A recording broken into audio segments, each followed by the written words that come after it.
I have a burning desire to spark your curiosity about Alpha Draft, the hottest fantasy esports service out there. Their popularity has spread like wildfire, and their wide range of contests for many games, League of Legends, CSGO, Dota 2, has set the industry ablaze. Burn some money today by playing at Alpha Draft and see what kind of hot streak you could get onto, if you should so please. Now, Flame, legendary Korean top laner, has joined Incredible Miracle. The lineup of this new team, which has spent a lot of money, has got this Longzhu paper from China, is Flame top lane, Chaser jungle, formerly of Jin, Coco mid lane, formerly of CJ Entus, Captain Jack AD carry, but we're thinking to be a sub until Fury is unbanned. Captain Jack was in Jin, but he was mainly playing as the second AD carry behind Pilot, and Fury was the star AD carry of Samsung, admittedly not one of the better teams, but one of the stars. And then the last player is Pure, formerly a Najin player, actually, support player. So to discuss this whole topic, first of all, I need to set the stage of Flame and what he was doing last year, and a few basics about his career, because anyone who's followed my career will know Flame is my favourite League of Legends player. I know people think it's Froggen, but actually Froggen's my favourite Western League of Legends player, favourite white guy that plays the game. The best players in history, in general, are Koreans, and my favourite Korean is Flame, and has been for a number of years now. So first of all, without going into too much depth, in 2013, Flame was the best top laner in the entire world. In fact, at one point in time in the spring, he was the best player in the world. And he was the leader of the team that had an unbroken winning streak of 13 games in OGN until they got stopped in the final by MVP Ozone, who obviously nearly all went on to be legendary god-tier players themselves later on. Now, 2013, absolutely one of the best, one of the carry top laners in the world. 2014, the meta changed. It became more about this tank meta, where we had Trundle, and we had Shyvana, and we had Mundo, and we had Renekton. This is what the top lane pool was about. Still a good player. Still a player who was able to be one of the best players, but was no longer the best top laner in that particular meta. And didn't have the team pieces around him. Still had a good team, was able to make the semis of OGN Summer 2014, Spring 2014 rather, but couldn't have a chance to win the league. And there were other players who were either more effective, save, or within their teams played the utility style more, like Acorn, and as a result were able to help their teams win more. So 2014, still a very good player. In the summer, supposedly, this is when once the team went to shit and the CJ didn't make big moves and just kept the lineups, both teams, Frost and Blaze, didn't make the playoffs for the first time in history. And supposedly, Flame started messing around a little bit more with extracurricular things, even though to that point in time, he'd been a very dedicated player. In fact, he turned down opportunities to have a girlfriend in order to try and be the best. So, end of 2014, his team doesn't qualify for Worlds. His team have never actually qualified for Worlds with him as a player. And what happens is he gets transferred over to China. And initially had an offer for $1 million from a team that was in LSPL, the second league of China. But he actually chose to go with a lesser offer, still a very high one, from LGD to join their team. Problem was, they'd already signed Acorn, who'd been the top laner of Blue, who were the best team of 2014, and he might even have been the best top laner. So it was going to be a scenario where he'd have to fight to get into the lineup. As a result, in 2015, most people will know, Flame was the sub top laner. They did play him, they rotated him in, but he did not play the majority of the games. Obviously, though, because LPL played a lot of games, they had an incredibly massive format that you played. It meant that he did get to still play quite a lot of games. Like when I tell you how many games he plays, you'll be surprised because you'll realize, actually, this is quite reasonable for what an LCS player would play. Because remember, in the LCS, each split had 18 games, assuming you don't make the playoffs. Well, over the year, Flame played in a total of 47 games, counting all competitions. But if we count just LPL, then in the regular season and playoffs, obviously LCS could play a few more playoff games. In the LPL playoffs and regular season, he played a total of 36 games. In the totality of 2015, he played 47 games, which includes the World Championship, where he played for 3 games in the second week, played in Demacia Cup, he played in Nest, which was a tournament right at the end of his time in China, and he played at IEM San Jose, which you may remember where they lost to TSM. So, of the 36 LPL games he played, because I'll set the scene for where Flame was, then we'll go into what he's going to be like in the lineup. Of the 36 LPL games he played, they won 17, so almost half, one game below half.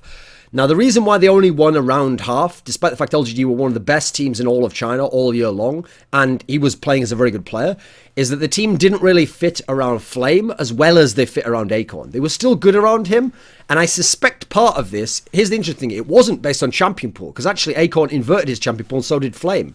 I think it's more that Acorn's history of being a utility style player and being the player who plays the champions to zone and play for the team fight, where in Acorn's old team, Samsung Blue, he had Dade doing work and he had Deft that needed to be very much protected and kept alive to do damage. I think just Acorn's mentality meant even when he played carry champs, he was more in line with these are the goals and these are the strengths of how I'm going to play it. Whereas Flame would play the utility champs and became very good at zoning, etc. But even if he could do the individual part of what he's doing by zoning and picking apart enemies, etc., that's not going to be the same when you don't have the same mentality as a utility player like Acorn did, and you don't have the same sense for where to be on the map, etc. Because Flame's always been a very tunneled player on lane because he was such a fantastic 1v1 player and farmer. So the team didn't play as well around him. Interestingly, in terms of his champions, going to China, because he didn't play as many games and because he wasn't the starter, a lot of people will naively think he wasn't that good in China, or even worse, that, you know, he actually just failed in China. What they don't know, a lot of people, about his time in China is his time in China was an extra chapter in his history which really counts to his greatness as a player. Because when he went to China, initially he was trying to fuck around with the carry champs early on, dabbling and seeing if I'm going to be in the lineup, I'm going to play carry champs. Can I play Lysandra? Can I play Irelia? Are they going to let me play these champs? But it was actually decided not long after that, instead, that they would put him on primarily the utility champions. The champions that are there for the team fight later on, that are there to zone for people. And so as a result, he played the majority of his time, the majority of his 2015 on those utility champions. Yet these were all champions he didn't play in 2014.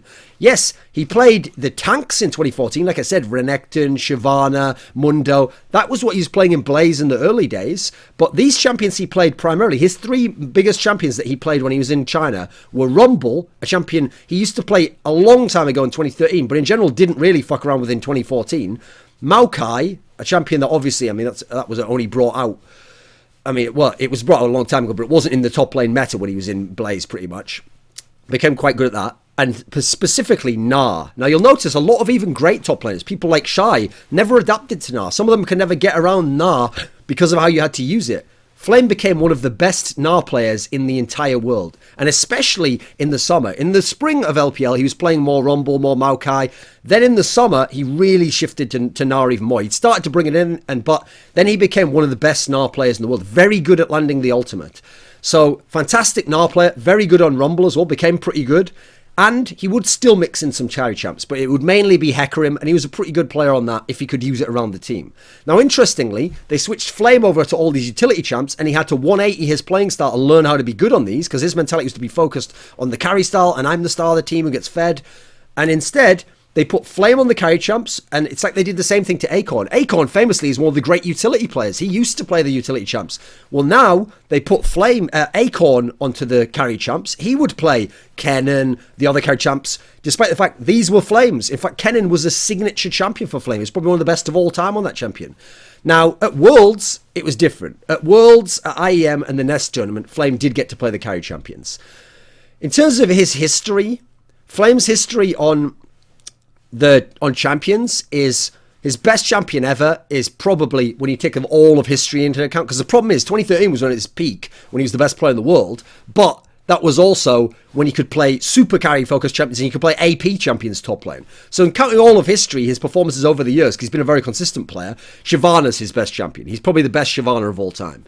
Then after that, yes, Kennen was a classic pick early in the days. Ryze has been in and out, so he hasn't played that many games. He's always been one of the fantastic Ryze players, not least because the Blaze style of play was to go late game. And if you're going to play late game and you have a fantastic laner who's amazing at farming in all matchups, you want him on Ryze, because then that's your insurance policy. If it gets to 40 minutes, that clock goes off and he's going to be out of control at that point in time, especially if he has a team fighting team around him, which Blaze always was. His Jax was always extremely dangerous and had to be banned out often. Irelia, he didn't play as much, but again, it is a perfect champ for him if you're going to carry team fights, obviously.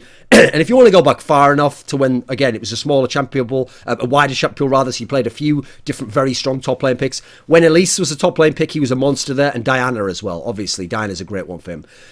So, if you want to go to LPL Summer, here's the key thing to make. point to make. In spring, when he was learning these champs, learning how to play Rumble, how to play Maokai, how to get some Gnar in there, he had to 180 his playing style. He was adapting to it. He was an okay player in LPL, but he was figuring it out still, and he wasn't getting as much playing time.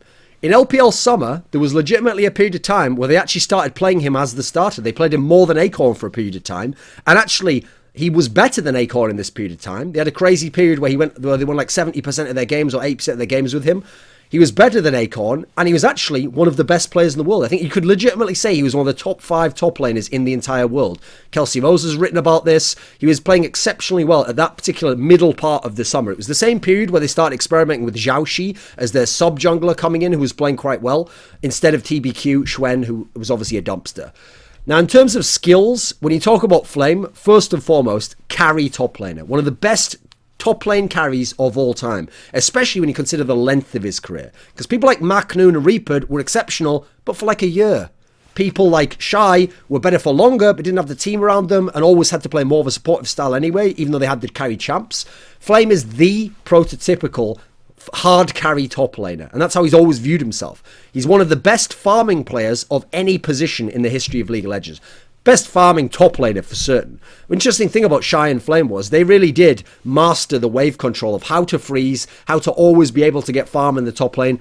And as a result, because he was such a specialist for farming, and since his team Blaze was based around going late game, letting him farm up to be huge, then being able to dominate the team fight, it meant that he's someone where he had extremely good knowledge of when he picks champions, he tends to spam 2 or 3 champions and become a master at the matchups. So he knows all the matchups, the intricacies, and therefore he always knows how to get farm on them. And you'll see, he's not just someone who famously, when he would farm with a good matchup, he would hit the flame horizon where he would be 100 CS up on the other top laner. But better than that, if you go and look at the times when he was on weaker matchups or champions that maybe aren't supposed to win in lane, for example in 2014, some of those, that now this is where you see he could always keep up in farm, and sometimes he could win in farm in lanes where you're supposed to lose, and he's against some of the best Koreans in the world. So extremely good knowledge there, and because of his matchup of knowledge and ability to know when to harass people and when to 1v1 in lane, that's why he was always so obsessed with using Ignite, and maybe to his detriment, because sometimes he would use Ignite in the latter days of 2014 when everyone had gone to teleport, but he was using it because he knew he could get advantages, he could push someone out of lane, he could possibly win a 1v1. Unfortunately, at that point in time, when it was tanks, pushing someone out of lane meant they just teleported back. So it was more of a... There was some nuances there that maybe he wasn't always synced up with. Not only was he very good at farming up and playing with lesser champions that scale up, well, if someone's like that, then you want to gank him all the time. And if you know he's the star player of the team, you want to gank him, you want to pressure him all the time. Flame is one of the best players, I would say the best player I've ever seen of a top laner at playing 1v2. When the enemy jungler comes in and they dive him, especially under his tower, he's absolutely one of the best ever at knowing how to time, dodging around, how to flash out of it, to bring the guy in so they die into the tower, or they have to get out, or he gets a double kill. Absolutely phenomenal player in this respect. He also, as I've mentioned, adapted to become a utility player in 2015 and know how to zone as opposed to be the carry of the team fight. Now, a last quality of Flame that counts for 2015, as you saw in LPL, even in a totally radically different playing style, but has been all throughout his career, is he is one of the best top laners ever at adapting to the current champion pool of meta picks. He has always been able to play the strong meta picks, no matter what the period in history was. Think of the 3 distinct periods we've got. So, utility champions in 2015, tank champions in 2014, which can be slightly different because we're talking about a different champion pool here, and 2013, carry champions, and he adapts to all of it and becomes one of the best at each time.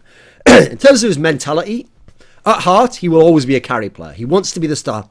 He wants to get fed. He wants to carry the game. He's a very driven player, extremely competitive player who's had this burning desire to win, and he believes in playing champions in general, which he thinks you can master. That suit his style, he's mastered them over just meta champions. So he will always pick champions from the meta, and he will always have a pool that is the meta champions if they're very strong, but he won't just pick something just because all the other top laners play it. There's a difference there. Now, in terms of his history, his story, Flame really is the Lord of Light, to invoke the Game of Thrones mythos there. Because he really was the true last of the top lane carries. People like Reaper, Shy, Macnoon, it eventually became so you couldn't be that top lane carry. But he was right at the end of that period, 2013, where he was the true top lane carry. And then we went into the dark ages of late 2014 of the tanks and going into that where you had to just play teleport top lane. And in this era, yes, Save looked very good, but he was inflated in the sense that he got given buffs by his jungler. Watch would constantly gank his lane. Shield's strengths around elsewhere on the map were extremely good and allowed them to have a chance to win. Gorilla was one of the best support players in the world. Goom was actually a very good mid laner. Flame didn't have the same strengths elsewhere in the game. So when you consider the way he had to play with a lot less resources in terms of his team, he was actually the true last carry in many senses, because he always tried to carry and he was always the star of the Blaze teams. Now we'll assess the lineup of Incredible Miracle, knowing what we know about Flame. So Chaser as the jungler. Now you have to feel like this has to be one of the perfect junglers to put with Flame, because throughout his whole career he's never had an amazing jungler. He's never had someone who could be the best jungler in the world. Helios was like a decent jungler when Flame first came to Blaze, but as they went into the summer, he quite quickly started to drop off, and he had big championship problems, and he had mechanical issues at times as well in Korea, where they had people like Dandy and some fantastic players.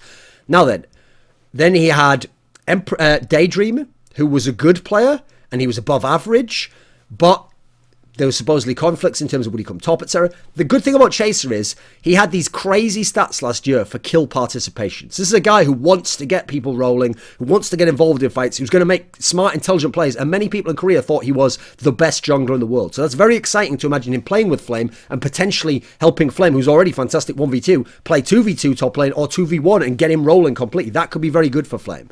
Coco, the mid laner, people don't realise how good Coco was unless they watched LCK. And that's not a glib statement. What I mean is, this was one of the best carries in the entire world. If I had to pick best carry players, hard carry players of 2015, he'd be in my top 3. That's how phenomenal this guy was. If you think of what Bjergsen did earlier in the year, particularly spring in 2015 in NA, where he would just hard carry all the time, and if the team was losing, he just got them on his back and he would give them a chance to win. Coco was like that, but better than that, more consistent at carrying than that, with less tools relative to his region than that, and in the best region in the world by the end of the year. It wasn't for all of 2015, but by the end of the year, it had the best teams overall. Captain Jack and Fury as AD carries. Now, Captain Jack was always underrated in Jin Air. He probably should have been the starter over Pilot. Pilot was just a younger player, and they were trying to work him into the lineup. Captain Jack was always reliable, he always fit their team fighting style pretty well, because he was always a good team fighting AD carry. In Blaze, he was famously removed because he was dog shit in laning phase. So I don't think that actually Captain Jack will get to be the starter here. I think he is just the sub until Fury's ready. Now, Fury in Samsung was a AD carry. This was a strong player who should have been going to a top team, and I'm glad he's on a good team now, because actually he has a chance to be very good. This team is a legit triple threat team, and they can choose where to go with it. But that's where it gets interesting, because since some of the AD carry meta of last year meant they were more for the team fights, if that's the world we end up in again, then Fury can just do that and be very strong in the team fights. If you have to have the top lane to be more tanky this time, Flame's learned how to play that. He's got the utility style. If you can carry from the top lane, Flame can do that as well. That's where his heart is anyway. And the final player, Pure, the support player, was a decent player. The problem for Pure is that he's one of the players that they've tried him out in those teams in Najin, and he was good. But the big problem is you always really wanted it to be Gorilla instead in Najin teams. So I actually felt like that was a mistake that Najin made, not taking Gorilla over him. So he should be fine, though. He should certainly be serviceable for Fury and for this overall team. Now, this move means we'll get to see what Flame is made of this year. The reason why I emphasize this year is because I think a very naive and quite childish way of modelling history is where people take what people do now this year and then retcon the history to define what that is. So if a player this year becomes fantastic, they go, oh, he must have always secretly been really good in the past. No, maybe he wasn't. So Flame being a god in 2013 and being very good in 2014 and being good but underrated and not seen as much in 2015 doesn't mean if 2016 goes badly, the rest of it doesn't count. He was never that good anyway. He's already a top 20 player of all time. He's already that good. 2016 is his chance for us to see what he's made of as a potential carry top laner again in a starting team that's a potential favourite for Worlds. That's the thing. This is the ultimate chance to see what can he do in 2016. Remember, he debuted in 2012. So that shows how much fucking consistency and depth of tenure the guy has as an elite level player. Now, this will also show us, can he be an elite level top laner in the world's best teams? To a degree, he was in LPL in LGD, but obviously he wasn't the starter there, and so you didn't get to see as many games as you should have in LPL. Now we'll get to see him play best of threes all the time, because that's the LCK format, so that should be great. We'll have no questions after this season as to how good he is if he's the starter. best of threes all the time against elite level teams. We'll get to see him play against the cream of the crop of the top laners. Now, actually, China got undersold on its top laners because at the end of the year, the teams did so badly. But actually, China had some fantastic top laners during last year. Now, in LCK this year, he's going to be facing some gods because he's going to be playing Smeb, who for my money was the best top laner last year. He's going to be playing Someday, who for the last half of last year was fantastic. MVP of the league in LCK Summer. And he's going to be playing Duke, MVP of the spring split of last year, who... The great thing about playing all these players here is how different they are. Smeb and Someday are the top lane carries, but their team plays around them. Smeb's actually a shot caller. Duke is like the Flame. He's the Neo Flame. Here's the thing. I've said Smeb's the Neo Flame because Fleb is a god in terms of carrying in the team fights. But Duke is the Neo Flame in terms of 1v1 lane-obsessed, focused player who's going to try and win you in 1v1s and is going to try and dominate from CS and then carry the game that way. So Duke has that going for him, and Duke just joined SK Telecom. So obviously, these are going to be fun matches versus KT Rolster, SK Telecom, and KU Tigers. IM versus those teams, for purely top lane matchup, will be fantastic, and for team-on-team will be extremely good. It's also good that now that he plays this hybrid style, it makes him more dangerous because now his team can decide which of the two threats to go with, depending on the game. And even when he did play the Tank Champions in 2014, he still could do so. In fact, here's the interesting thing. This is why I think he's evolved, because he now plays the utility champs, but in a utility fashion as well. In 2014, when he played the Tank Champions, he played them, but he still had it with the carry mentality and played it to like always be ahead in lane, always potentially get a kill, and then always try and carry the game on a Renekton in the mid game or whatever. So I think now he's adapted the mentality to suit the champions and how he plays them. So obviously, this team is fantastic. This team is going to be a contender for LCK on paper. So they have a chance to potentially win LCK. If they can win LCK, they have a chance to go to Worlds. Now, Flame made it to Worlds at the last one, but he only played the last 3 games because LGD had lost 0-3. It was almost very unlikely they were going to get out. He did win 2 of the games against TSM and Origin. So this will be a chance to legitimately go to Worlds on your own back as the star top laner of a team, potentially be the best player in this team, and so maybe win Worlds, maybe win LCK, which would be the completion of his career accomplishments, because he's done everything except win LCK, qualify for Worlds on his own back, and obviously win Worlds. Those are the last competitions he has left, which are obviously massive competitions, the best in the world, but those are the things that he still has to shoot for and should still be targets for him. So that's Flame. I mean, I'll probably do some other content on him, so I'm not going to go to all of his history now, but I'll have something coming up on my boy.